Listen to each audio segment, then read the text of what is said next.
क्या आप भी सोचते हैं सूरज एक आग की तरह जल रहा है?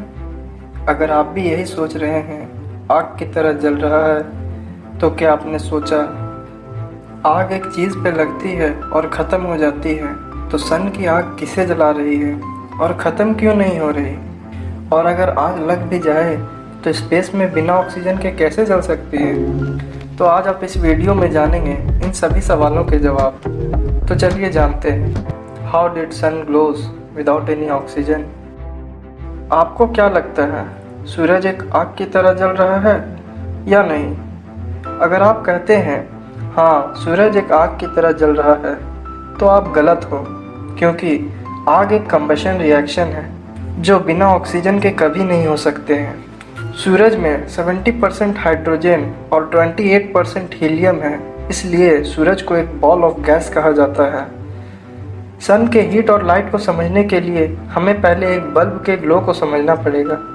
जब इलेक्ट्रिक करंट बल्ब में पहुंचती है तो वो बल्ब के अंदर कॉइल वायर को हीट करना शुरू कर देते हैं और फिर वो कॉइल वायर बल्ब में भरे हुए आर्गन गैस को गर्म कर देते हैं, जिस कारण गैस गर्म होकर ग्लो करने लगते हैं, जिसे हम कहते हैं बल्ब ग्लो कर रही है। बल्ब ग्लो करती है, बल्ब में आग नहीं होती है। इसी तरह सूरज ग्लो करता है और हीट और लाइट बनाता है। सूरज में आग नहीं है, वो आग की तरह बिल्कुल नहीं है, क्योंकि आग बिना ऑक्सीजन के कभी नहीं हो सकते हैं। क्या अब आप यही सोच रहे हो, बल्ब तो इलेक्ट्रिक करंट से ग्लो करती है, तो सूरज बिना इलेक्ट्रिक करंट के कैसे ग्लो कर सकता है? चलिए इसका रीज़न जानते हैं।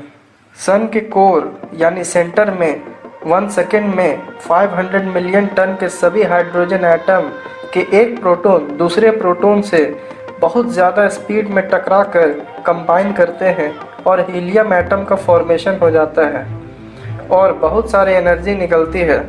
इस पूरे प्रोसेस को न्यूक्लियर फ्यूज़न कहा जाता है और यही एनर्जी जो रिलीज़ होती है इस न्यूक्लियर फ्यूज़न के प्रोसेस में, वो सन की हीट और लाइट बनती है।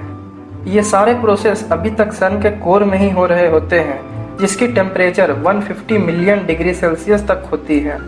अब ये लाइट के फोटॉन्स कोर से बाहर सूरज के ऊपर सरफेस तक आने में 1 लाख ईयर्स लगा देते हैं और उन्हीं फोटॉन्स की टेम्परेचर सरफेस तक आते आते कम होकर सिर्फ 5500 डिग्री सेल्सियस तक हो जाती है। और फिर ये लाइट के फोटॉन्स सूरज के सरफेस से हमारे प्लैनेट अर्थ में पहुंचने में 8 मिनट्स एंड 20 सेकेंड लगा देते हैं और इन्हीं फोटॉन्स को हम सनलाइट कहते हैं। क्या आपको इस पूरे प्रोसेस में कहीं भी ऑक्सीजन की ज़रूरत लगी?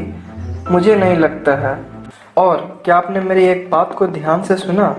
फोटॉन्स सन के सरफेस से अर्थ में आने में सिर्फ 8 मिनट्स एंड 20 सेकेंड्स लेते हैं, लेकिन सन के कोर से सरफेस तक आने में 1 लाख ईयर्स लगा देते हैं।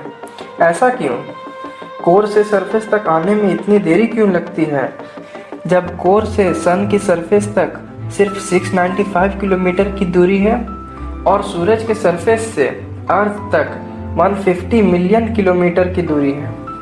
अर्थ और सन में इतनी दूरी होने पर भी इतनी जल्दी लाइट के फोटॉन्स पहुंच जाते हैं, लेकिन कोर से सूरज के सरफेस तक आने में इतनी देरी क्यों लगती है? तो चलिए इसे भी हम इसी वीडियो में जान लेते हैं। लाइट सबसे स्पीड वैक्यूम और एयर में भागती है, यानी जितना कम डेंसिटी उतना ज़्यादा स्पीड ऑफ लाइट। और सूरज की डेंसिटी बहुत ज़्यादा है, करीब पानी से 150 गुना ज़्यादा डेंसिटी। तो इसलिए फोटॉन्स सन के कोर से सरफेस तक पहुंचने में इतनी देरी लगा देते हैं। अगर वीडियो अच्छी लगी हो तो लाइक करें और चैनल को सब्सक्राइब कर बेल आइकन को क्लिक करें।